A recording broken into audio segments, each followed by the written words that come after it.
నా ప్రాణమా యెహోవాను సన్నుతించుము, నా అంతరంగమునున్న సమస్తమా ఆయన పరిశుద్ధ నామమును సన్నుతించుము. నా ప్రాణమా యెహోవాను సన్నుతించుము, ఆయన చేసిన ఉపకారములలో దేనిని మరొకము. ఈ మాట ఎన్నోసార్లు మనం వింటూ వస్తూ ఉన్నాం. ఏదేమైనప్పటికీ మనం కూడి వచ్చింది కేవలం ఆయనను ఆరాధించడానికే కూడి వచ్చాం. ఆదివారం నాడు ఏం చేయాలి? మనంతా ఆరాధించాలి. ఆరాధించాలంటే దేవునికి ఇవ్వడానికే వచ్చింది, తీసుకుంటానికి రాలే. అర్థమైందా? అయితే ఆదివారం నాడు తీసుకుంటానికి ఎన్నడూ రావాలి? మంగళవారం ప్రార్థన కూడిక నాడు తీసుకుంటానికి రావాలి, అడగడానికి రావాలి.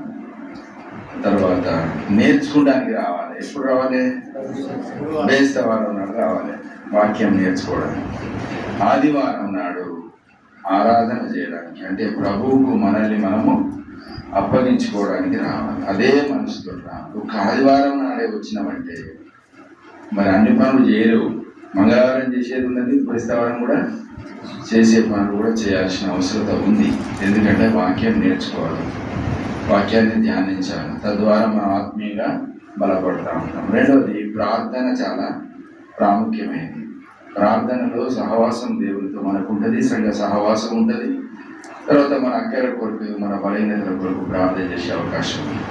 ఆదివారం కేవలం ఆయన సన్నిధిలో మనం ఆయనకి ఇవ్వడం కొరకు మనం రావాల్సిన అవసరం ఉంది. ఏమి ఇవ్వాలి అని అంటే మన ప్రాణము, ఆత్మ, దేహాలను సజీవంగా సమర్పించుకోవడానికి. బలిని కోరువాడని కాను, దహన బలులు నాకు ఇష్టమైనవి కావు, కానీ విరిగిన మనసే నాకు ఇష్టమైనటువంటి బలి అని ప్రభు సెలవిస్తూ వచ్చినాడు. కనుక దేవుడు మన నుంచి కోరేది కేవలం మన హృదయపూర్వకమైన స్తుతి, ఆరాధన కోరుచున్నాడు. ఎప్పుడు వస్తుంది మరి స్తుతి, ఆరాధన? ఎలా వస్తుంది మన జీవితంలో? ఎప్పుడు నువ్వు సంతోషంగా ఉంటావు?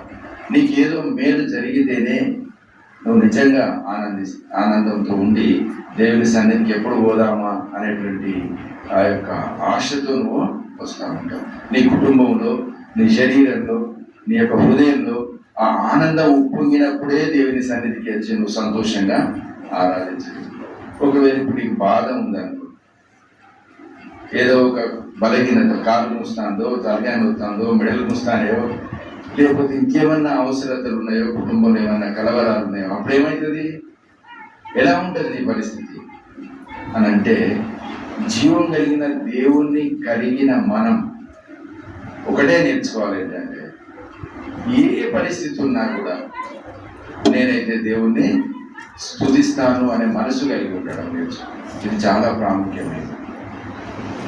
దావీదులాగా అన్ని పరిస్థితులలో దేవుణ్ణి స్తుతించే మనసు మనం కలిగి ఉండాలి. ఎట్లయినా ఉండని పరిస్థితులు, అది ఎట్లా సాధ్యమవుతుందా అని అంటే సాధ్యం చేసుకోవాలి.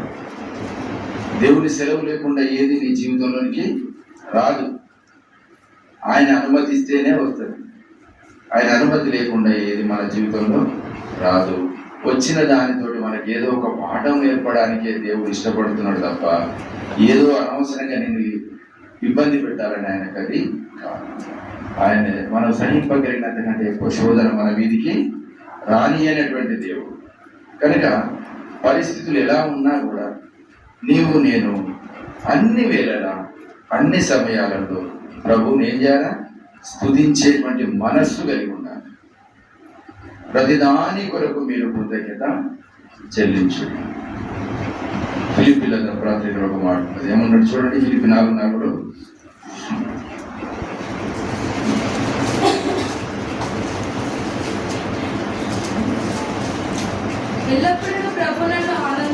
ఆనందించుడి, మరలా చెప్పుదును ఆనందించుడి, మీ సహనమును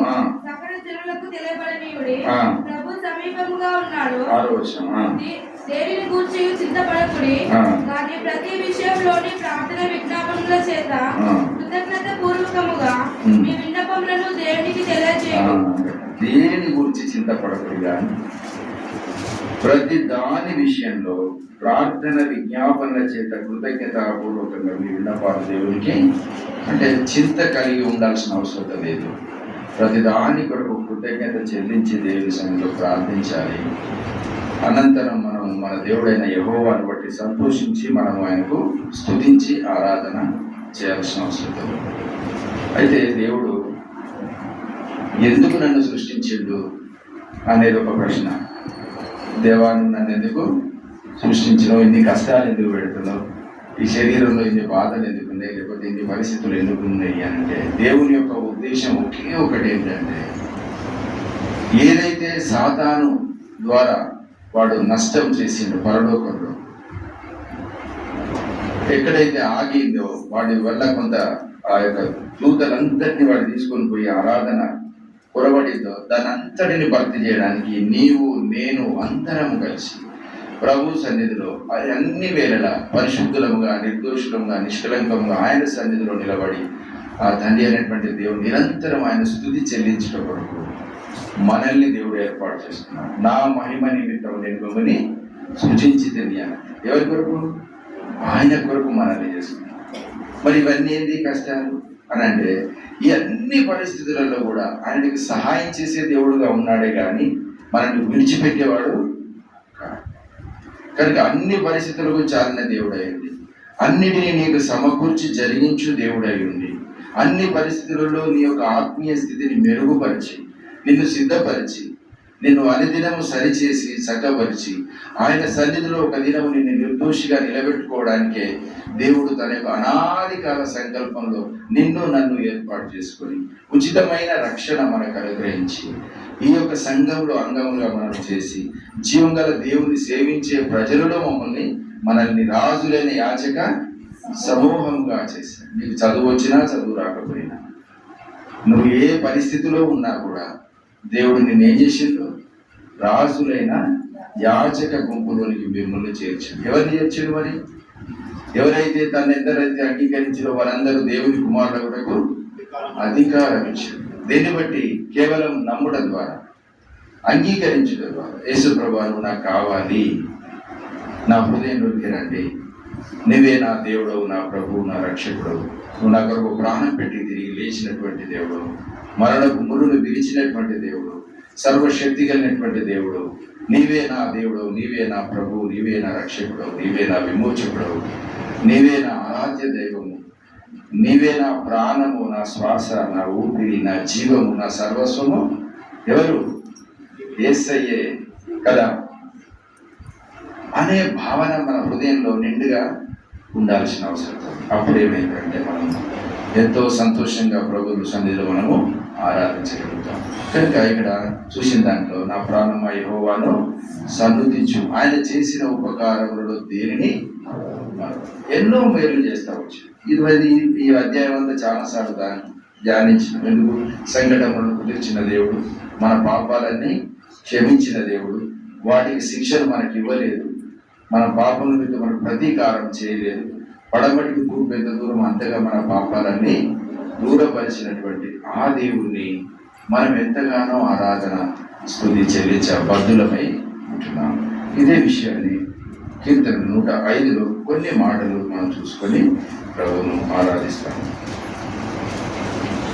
యెహోవాకు మొదటి వచనం, యెహోవాకు కృతజ్ఞతాస్తుతులు చెల్లించుడి, ఆయన నామమును ప్రకటన చేయుడి, జనములలో ఆయన కార్యములను తెలియజేయుడి, ఆయన గూర్చి పాడుడి, ఆయనను కీర్తించుడి, ఆయన ఆశ్చర్య కార్యములన్నిటిని గూర్చి సంభాషణ చేయుడి. ఒక చిన్న విషయం ఏంటంటే, ఆదివారం వచ్చి ఇక్కడ గుంపుల ఆరాధన చేసి పోతాం, అయిపోయిందా మనది? మన ఆరాధన అంతర్గతి కాదు. ఇక్కడ ఏమంటారు తెలుసా? యెహోవాకు కృతజ్ఞతాస్తుతులు చెల్లించుడి, ఆయన నామమును ఎక్కడ? అంతటా. నమ్మినటువంటి మనం అందరం కూడా దేవుణ్ణి మహిమపరిచే వారంగా ఉన్నాం. ఆయన నామాన్ని మనం ఏం చేయాలా? ప్రకటించాలి. యేసయ్య నిజమైన దేవుడు. అంతటా. ఎక్కడ? నువ్వు పనికి పోయిన చోట, ఉద్యోగం చేసే చోట, నువ్వు చదువుకునే చోట, నీవు ఒక ప్రత్యేకమైన వ్యక్తి అని అర్థమయ్యే రీతిలో ప్రభువుకు మహిమకరంగా మన జీవితాలు ఉండాల్సిన అవసరం. ఇంకొక మాట ఏమంటాడు చూడండి, జనములలో ఆయన కార్యములను. దేవుడు ఎంత గొప్పవాడు! నీ జీవితంలో ఏ మేలు చేసిండు, ఏ కార్యము చేసిండు అని మనం తెలియజేసే విధంగా ఉన్నాం. చెప్పిండు ఎవరికన్నా ఏమన్నా గొప్ప కార్యాలు జరిగినాయా నీ జీవితంలో? ఏదన్నా దేవుని సాక్ష్యం కొరకు చెప్పుకునే విధంగా మన జీవితాలు ఏమైనా జరిగినాయా? జరిగితే వాటన్నిటిని గురించి వివరించడానికి మనకు ఒక మంచి అవకాశం, దేవుని నామాన్ని కనపరచడానికి. ఏమంటాడంటే జనములలో ఆయన కార్యములను ప్రతి చోట ఆయన సన్నిధిలో ఆయన చేసినటువంటి కార్యములను మనం తెలియజేసే వరంగా ఉన్నారు. ఇంకేమంటాడని ఆయనను గురించి వాడుడు, ఆయన కీర్తించుడి, ఆయన ఆశ్చర్య కార్యములన్నిటిని గురించి సంభాషణ చేయి. దేవుని యొక్క కార్యాలన్నింటినీ ఒకరితో ఒకరు పంచుకోవాలి. దేవుడు ఎంత గొప్పవాడు, ఎంత అద్భుతములు ఆశ్చర్య కార్యములు చేసేవాడు అనేటువంటి ఆ యొక్క దేవుని యొక్క ఆ క్రియలన్నింటిని గురించి, ఆయన చేసినటువంటి ఆశ్చర్య కార్యాలన్నింటి గురించి మనం ఏం చేయాలంట? సంభాషణ చేయాలి. నేను కొత్తగా రక్షణ పొందినప్పుడు, కొత్తగా రక్షించబడ్డ తర్వాత పనికి పోయేది. ఆ తర్వాత ఒక మాస్టర్ సహోదరుడు ఉండే దానియేల్ అని మా ఊర్లో, ఆయన సంఘ సేవకుడు. ఆయన దగ్గరికి వెళ్ళి కూర్చుని బైబిల్ అంతా నేను చదవలేదు కదా అప్పుడు కొత్తగా, కనుక ఆయన బైబిల్లో నుంచి ఈ ఇశ్రాయేల్ చరిత్ర అంతా చెప్తా వచ్చేది. ఎర్ర సముద్రం 2 పాయలు అయిపోయింది, పరలోకం నుండి మన్నా కురిసింది, ఇదంతా చెప్తా ఉంటే నాకు ఏమనిపిస్తుంది, అదే వినని సంగతులు కదా ఇవన్నీ. ఏం లేదు, ఉత్తరైనా గుడికి పోయి దండం పెట్టుకొచ్చుకునే అనుభవం కంటే ఈ కొత్తవి ఇది నిజంగా జరిగిందంటే నిజంగా జరిగింది, ఇది వాస్తవంగా జరిగిందంటే ఇంత అద్భుతమా, ఇట్లా నిజమైన దేవుడా అనేటువంటి ఒక ఎంత సంతోషం అంటే ఆయనే నేను మాట్లాడుకుంటా ఉంటే కొన్ని గంటలు పని అయిపోయినాక 12 గంటలు అన్నం తినకపోతే సాయంత్రం దాకా చాలా విషయాలు ఆయన చెప్తా వచ్చేది. అందులో ఒక సంతోషకరమైనటువంటి ఒక ఆనందం ప్రభువుని గురించి మనం ముచ్చరించుకోవడం, సంభాషించడం ద్వారా. కనుక మనం కలిసిన ప్రతిసారి దైవికమైన సంభాషణ, దైవికమైన ఆనందం కలిగి ఉండడం మనం అలవర్చుకోవాలి. ఆయన గురించి కీర్తించాలా, ఆయన ప్రకటన చేయాలా, ఆయన నామమును మనం స్తుతి చెల్లించాలా. అంతేకాదు ఆయన చేసినటువంటి ఆశ్చర్య కార్యములన్నిటిని గురించి మనం సంభాషణ చేసేవారంగా ఉన్నాం. ఇంటిలో, మన కుటుంబంలో, మన సంఘంలో, ప్రతి స్థలంలో, ప్రతి విషయంలో మనం ప్రభు సన్నిధిలో యెహోవాని ఇంకొక మాట చూడండి, ఆయన ఆశ్చర్య కార్యములన్నిటినీ గూర్చి సంభాషణ చేయడం, ఆయన పరిశుద్ధ నామమును బట్టి అతిశయించుడు. అతిశయించడం అంటే గర్వపడాలి. ఏమని గర్వపడతావు అని అంటే, దేవుడు నాకున్నాడు, యెహోవాను బట్టి నేను అతిశయపడను. ఎందుకు అతిశయపడాలంటే ఆయనే నిజమైన దేవుడు, ఆయనే సృష్టికర్త, ఆయనే మరణమును పునరుత్థానం ఆయనే, ఆయనలోనే నాకు నిత్య జీవము ఉన్నది, ఆయనే నాకు మంచి కాపరి, నా ప్రభు, నా దేవుడు, నా రక్షకుడు, నా విమోచకుడు. అంతే కదా, ఆయన తప్ప వేరొక ఆశ్రయదుర్గం మనకు లేదు. ఆపత్కాలం ముందు ఆయన నమ్ముకున్న దగ్గర సహాయకుడైనటువంటి దేవుడు కనుక ఇంకేం కావాలండి? కనుక నువ్వు దేన్ని బట్టి అతిశయిస్తావు? దేన్ని బట్టి అయినా అతిశయించవచ్చా? ఏ దాన్ని బట్టి కూడా అతిశయించడానికి వీల్లేదు. అతిశయించిన వాళ్ళు అందరూ ఆగమైపోయారు. అతిశయించలేదా? చాలా మంది రాజులు యుద్ధాలు చేసి నేను గెలిచిన అనుకున్నాడు, దోమగుట్టు చచ్చిపోయాడు ఒకడున్నాడు, అసలు మర్చిపోయాడు ఒకడు, ఎన్నో విషయాలలో తప్పిపోయి బలహీనలు అయిపోయి నిరుత్సాహంతో చనిపోయిన వాళ్ళు చాలా ఉన్నారు. కానీ దేవుని నమ్మిన భక్తుల జీవితాల్లో చూస్తే ఎంత అద్భుతంగా వాళ్ళ మరణం వాళ్ళకి తెలుసు. దావీదు చివరి దాకా ప్రభుతో ఉండి మంచి మరణాన్ని తను రుచి చూసిన వాడుగా ఉన్నాడు. హానోకు విషయానికి వస్తే ఎట్లున్నాడు? ఏం జరిగింది హానోకు విషయం? హానోకు దేవునితో కూడా నడిచేది కనుక ఆయన అతన్ని కొనిపోయి కనుక ఏమైంది? ఆయన కనబడక పోయాడు. ప్రభు ఉన్న పాటున ఆయన తీసుకొని పరలోకానికి ఏమి చెప్పగలుగుతాం దాని గురించి? నిన్ను ఇప్పుడు ఇట్లే పట్టుకొని పోయిందంటే మన జీవితం ఎంత ధన్యకరమైనటువంటి. హానోకు యొక్క విషయం తీసుకుంటే ఎంతో అద్భుతం. ఏలియా కూడా అంతే. ఏలియాను కూడా ప్రభు సజీవంగానే పరలోకానికి ఎందుకు అని అంటే ఆయన ఏళ్ళు అంత నమ్మకంగా వారి జీవితాలు ఉన్నాయి. మరి మనకు సాధ్యం కాదా అంటే మనకు కూడా సాధ్యమే. మనం కూడా ఒకప్పుడు ప్రభు మధ్యాకాశానికి వచ్చినప్పుడు ఉన్న పాటున రెప్ప పాటున మనం మార్చబడి ఆయనతో మనం ఎదుర్కొనే వారంగా ఉన్నాం. సాధ్యమైంది ఏం కాదు, అప్పుడు కష్టం ఉండే, కానీ యేసుక్రీస్తులో ఇప్పుడు మన కృపలో ఉన్నాం కనుక మనం అత్యధికంగా సంతోషించాల్సిన అవసరం ఉంది. అన్ని పరిస్థితులకు చాలిన దేవుడుగా మనకు ఉన్నాడు కనుక ఆయన యొక్క సన్నిధిని బట్టి, ఆయన కార్యములను బట్టి మరి మనం ఎంతో ఆయన యొక్క పరిశుద్ధమైనటువంటి నామాన్ని బట్టి మనము అతిశయించాలి. ఇదే కీర్తనలో ఒక పాడు ఉంది, ఎక్కడుందో అది. కొందరు గుర్రములను బట్టి, ఎన్నో అధ్యాయం గుర్తున్నదా? 32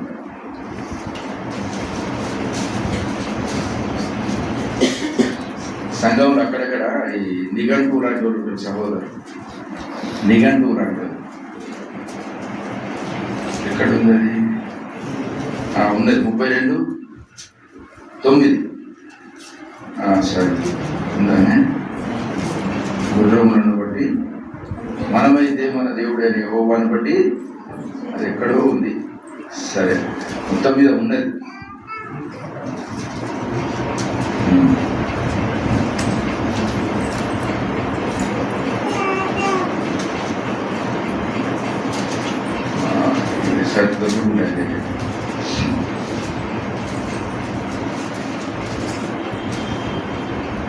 దొరికింది దేవుని దేవ.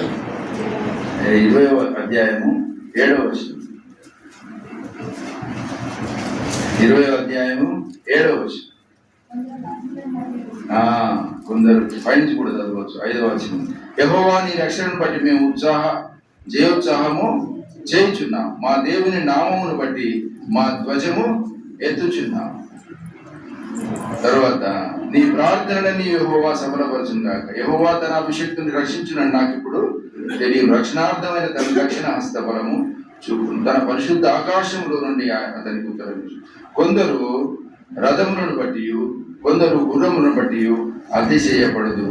మనమైతే మన దేవుడైన యెహోవా నామమును బట్టి అతిశయపడదు. మన దేవుడైన యెహోవా నామమును బట్టి మనం అతిశయపడేవారంగా ఉండాలి.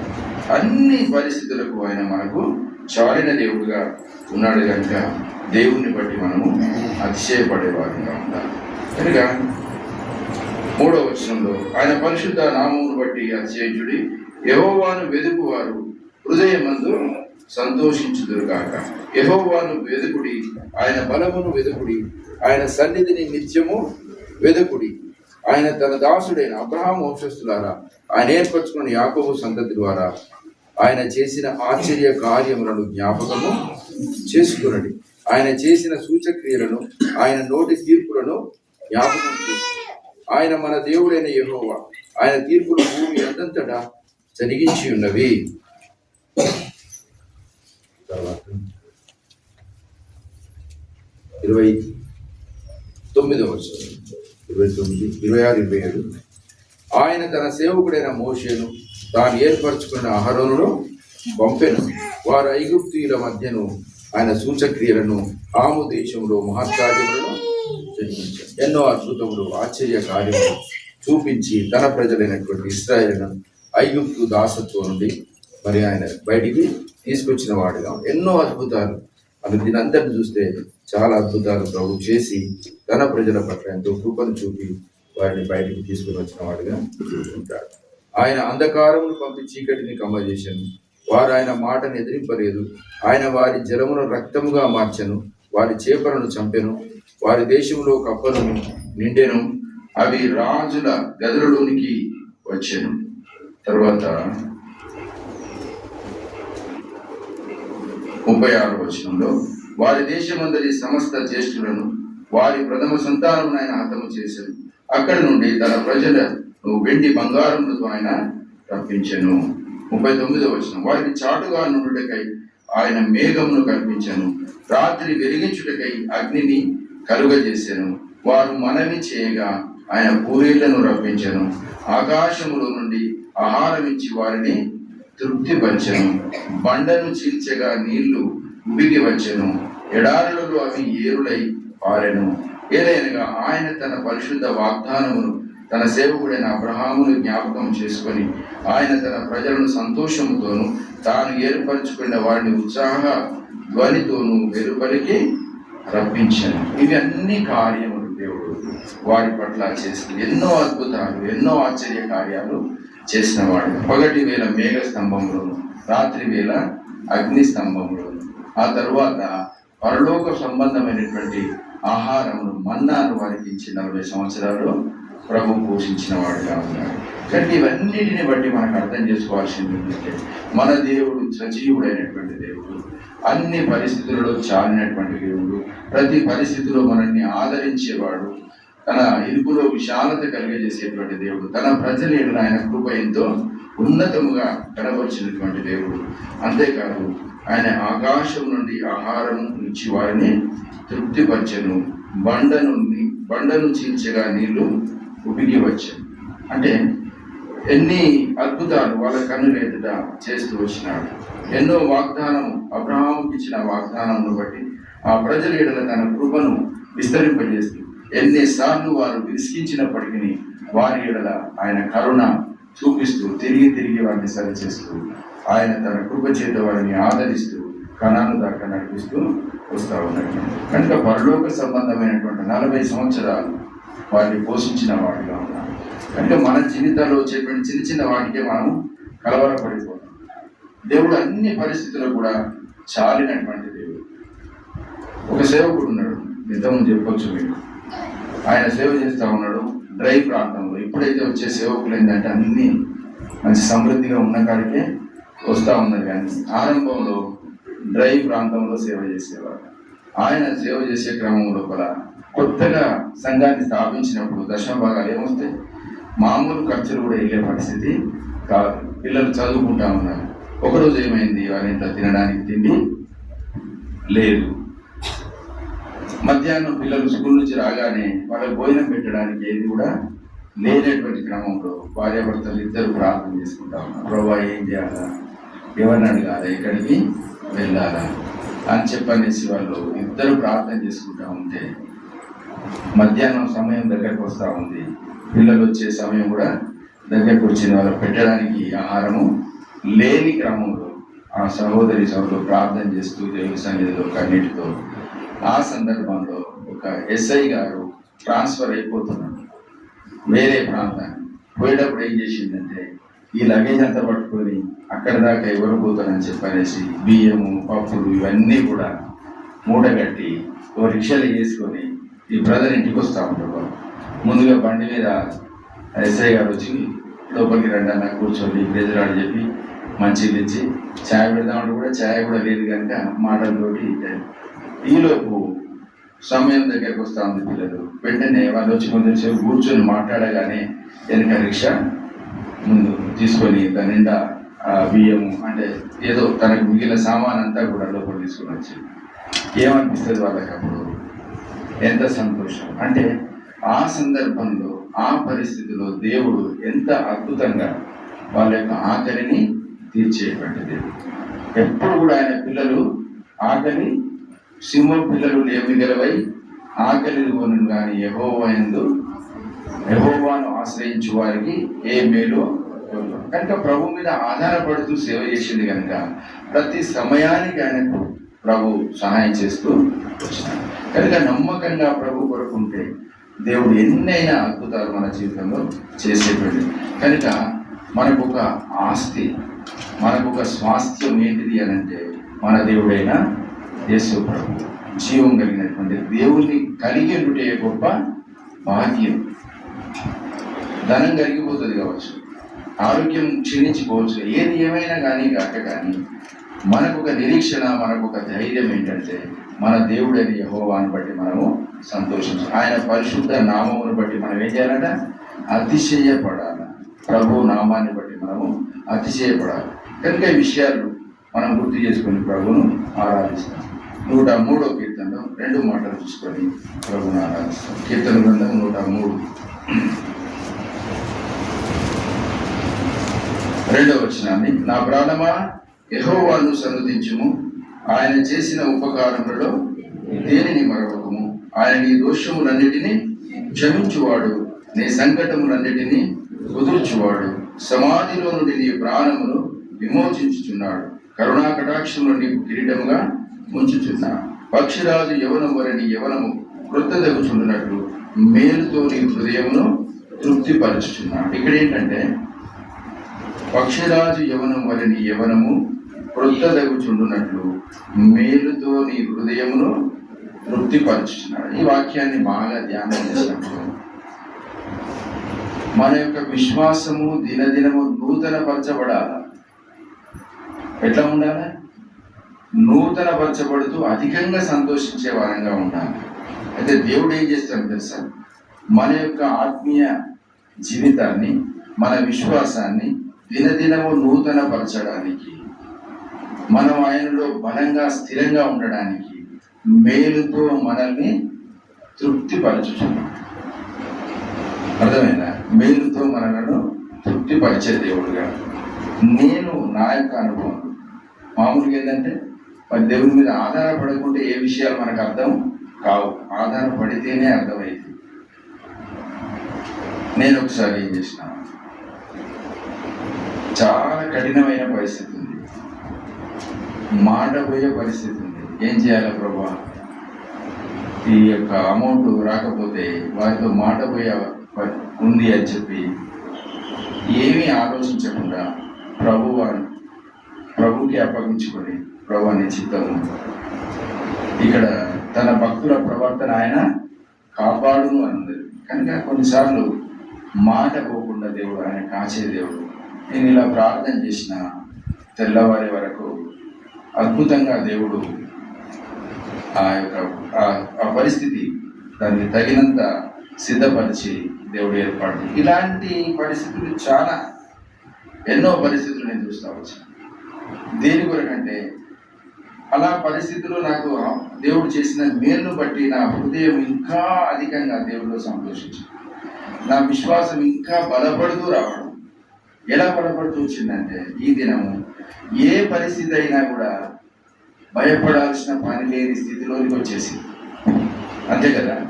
ఒకసారి, 2 సార్లు, 3 సార్లు నీకు కొన్ని పరిస్థితుల గుండా నేను తీసుకుపోయినప్పుడు ఆ పరిస్థితిలో దేవుడు నీకు సహాయం చేసినప్పుడు నీకు అర్థమైపోతుంది దేవుడు తప్పక నాకు సహాయము చేస్తాడు, ఏదొచ్చినా నాకేమీ కాదు అని. అసలు నువ్వు ఆధారనే పడకపోయినావు అనుకో, ఆ విషయమే నీకు అర్థం కాకపోతే నీ యొక్క ఆత్మీయ స్థితి బలంగా ఉండదు, నీ యొక్క విశ్వాసం నూతన పరచబడదు.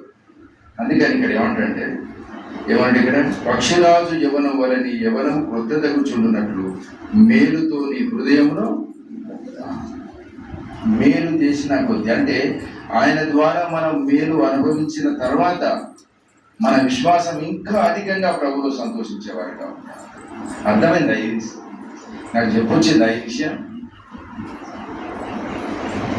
పక్షురాజు యవనం వలె మీ యవనం క్రొత్తదగుచుండునట్లు మేలుతో నీ హృదయమును, అంటే నీ విశ్వాసం అంతకంతకు దేవునిలో బలపడాలని దేవుడు నీ కష్ట పరిస్థితులలో అనేకమైన మేలు చేస్తూ నీ విశ్వాసాన్ని ఆయన పెంపొందింప చేస్తున్నాడు అని అర్థం.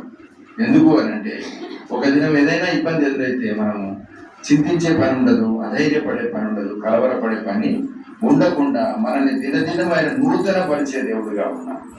కనుక మన విశ్వాసమును ఆయన బలపరిచేవాడుగా ఉన్నాడు.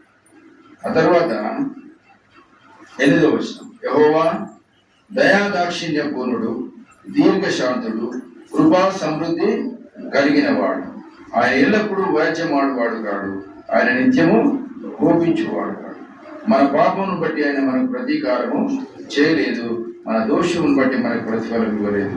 భూమి కంటే ఆకాశం ఎంత ఉన్నతంగా ఉందో ఆయన ఎందుకు భయభక్తులు కలవాలి, ఆయన కృప అంత ఉన్నతంగా ఉన్నది.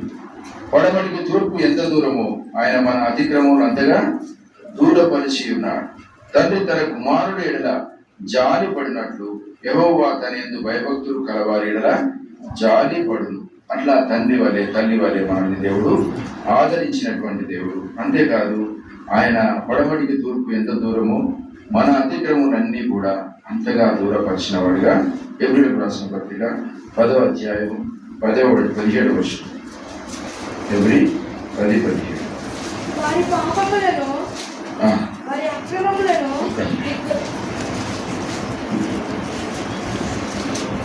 చదువు. వారి పాపములను వారి అక్రమములను ఇకను ఎన్నటికీ జ్ఞాపకం చేసుకున్నానని అను ప్రభు చెప్పుచున్నాడు. చాలు. ఇక్కడ ఏమంటాడు? వారి పాపములను వారి అక్రమములను ఇక ఎన్నటికీ మన జీవితంలో కూడా దేవుడు మనల్ని క్షమించిన వాడిగా ఉంటాడు. మన పాపములను మన అతిక్రమలన్నిటినీ ఆయన ఎన్నడూ కూడా జ్ఞాపకము చేసుకునేటోడుగా, కనుక మన పాపాలన్నీ కూడా క్షమించినటువంటి దేవుడు. యెహోవా చేత నిర్దోషి అని ఎంచబడిన వాడు ఆత్మలో కపటము లేని వాడు ధన్యుడు. మన జీవితాలకు నిజంగా పాప క్షమాపణ అనేది ఎంత ప్రాముఖ్యమైనది. లోకంలో దాని కొరకు ఎంత ప్రయాసపడుతున్నాం. మనకైతే ఉచితంగా దేవుడు మనకు రక్షణ అనుగ్రహించినాడు. మన పాపములన్నీ కూడా ఆయన క్షమించినటువంటి దేవుడు. దేన్ని బట్టి? విశ్వాసమును బట్టి, కృప చేత మనము రక్షణ పొంది ఉన్నాము. కనుక ఆయన ఎన్నడూ జ్ఞాపకము చేసుకునడానికి సెలవిచ్చినటువంటి దేవుడు. పొడబడికి తూర్పు ఎంత దూరమో అంతగా మన పాపాలన్నీ కూడా ఆయన దూరపడు. తండ్రి తన కుమారుడి ఎడల జాలి పడినట్లు యెహోవా తనేందు భయభక్తులు కలవారి ఎడల ఆయన జాలిపడే దేవుడుగా ఉన్నాడు. కనుక వీటన్నిటిని బట్టి మనం ప్రభువును ఆరాధించే వారంగా ఉన్నాం. ఆయన యొక్క పరిశుద్ధ నామమును బట్టి మనము అతిశయించే వారంగా ఉండాలి. ఆయన చేసిన మేలులన్నిటిని బట్టి, ఆయన ఇచ్చిన రక్షణను బట్టి, అవరికి ఇచ్చినటువంటి పాప క్షమాపణను బట్టి, ఉచితమైనటువంటి కృప ద్వారా మనం రక్షించిన విధానాన్ని బట్టి మనం దేవుని ఎదుట మనం ఆయనను పూజిద్దాము, ఆరాధన. అంతేకాకుండా మన జీవితాల్లో వ్యక్తిగతంగా ఎన్నో మేలు ప్రభు చేస్తూ ఉంటాడు. వాక్యాన్ని బట్టి ఆరాధించాలి. రెండోది, వ్యక్తిగతంగా మనం పొందిన మేలులను కూడా తలపోసుకుంటూ ప్రభు సన్నిధిలో ఆయన ఆశ్చర్య కార్యములన్నిటిని కూడా గుర్తు చేసుకుంటూ మన ప్రభును ఆరాధిస్తాం.